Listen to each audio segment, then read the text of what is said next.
చెప్పే మాటలన్నీ నమ్ముతారు అని జగన్మోహన్ రెడ్డి గారు. ఈ ప్రభుత్వం ఎక్కడ కూడా పరిధి దాటి పనిచేయట్లా. మేము మీలాగా పనిచేయాలనుకుని ఉంటే నీ బెంగళూరు ప్యాలెస్ నుంచి నువ్వు ఆంధ్రప్రదేశ్ రాష్ట్రంలోకి అడుగు పెట్టేవాడివి కాదు. పవన్ కళ్యాణ్ గారు వస్తే మీరు అడ్డుకున్న రోజుల్ని మర్చిపోయారా? చంద్రబాబు నాయుడు గారు ఎయిర్పోర్ట్లోకి వెళ్తే ఎయిర్పోర్ట్ రన్వే మీద దించింది మర్చిపోయారా? చంద్రబాబు నాయుడు గారి ప్రభుత్వం ఉంది కాబట్టి నువ్వు రాష్ట్రంలో స్వేచ్ఛగా తిరగలుగుతున్నావు. కాకపోతే సుప్రీంకోర్టు, హైకోర్టులు చెప్పినట్టుగా ప్రజల జనజీవన విధానానికి భంగం కలగకుండా, శాంతి భద్రతలకు విఘాతం కలగకుండా మిమ్మల్ని తిరగమని చెప్పి మాత్రమే మా ప్రభుత్వం ఆర్డర్స్ ఇచ్చింది. 100 మందితో వెళ్ళమంటే మీరు ఏం చేశారు? రండి రండి రండి రండి అని ఆర్కెస్ట్రాడ్ ఒక కాల్ సెంటర్ పెట్టి అందరికీ ఫోన్లు చేసి ఇన్ఛార్జీలు పంపించి ప్రతి కాన్స్టిట్యున్సీలో నుంచి ఇంతమంది రావాలి అని చెప్పి టార్గెట్లు పెట్టి రోడ్డు ఎక్కాలి అని చెప్పి, ఇది హింసను ప్రేరేపించడం కాదా?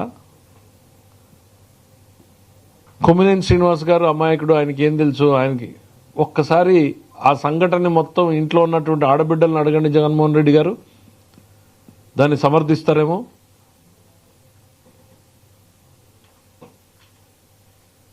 మీకు అట్లాంటి ఆలోచనలు ఉండవులే. ఇంకా సొంత తల్లి చెల్లి పరిస్థితి ఏంటి అనేటువంటిది అర్థమైంది. చెల్లి మీదనే నిఘా పెట్టినటువంటివి నీకు ఇవన్నీ పెద్దగా స్పందిస్తావు, పట్టించుకుంటావు అని అనుకోవడం కూడా మాకు భ్రమే అవుతుంది. జగన్మోహన్ రెడ్డి గారు పర్యటనల ద్వారా ఏం చెప్పదలుచుకున్నారు, ఏం చేయదలుచుకున్నారు? ఆయన రౌడీ షీటర్లను పరామర్శించడము, బ్లేడ్ బ్యాచ్ల్ని, గంజాయి బ్యాచ్ల్ని, బెట్టింగ్ బ్యాచ్ల్ని ఇవన్నింటినీ సమీకరించుకుని రాష్ట్రంలో అరాచకాన్ని, విధ్వంసాన్ని సృష్టించడమే లక్ష్యంగా జగన్మోహన్ రెడ్డి గారు పర్యటనలు సాగుతున్నాయి. ప్రజల్ని అప్రమత్తం కావాలని మేము కోరుకుంటున్నాం. మేము అవేర్నెస్ క్రియేట్ చేయదలుచుకున్నాం.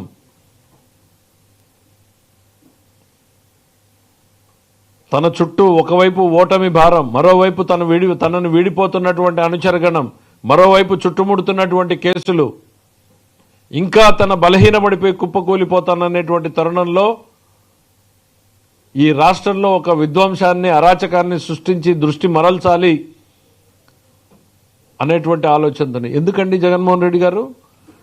తల్లికి వందనంలో మేము 15,000 రూపాయలు ఇస్తే మీకు కడుపుమంటనా?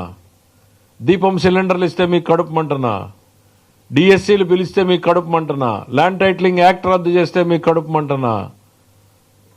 లేకపోతే పేదవాడికి ఇంత అన్నం పెడితే మీకు కడుపుమంటనా?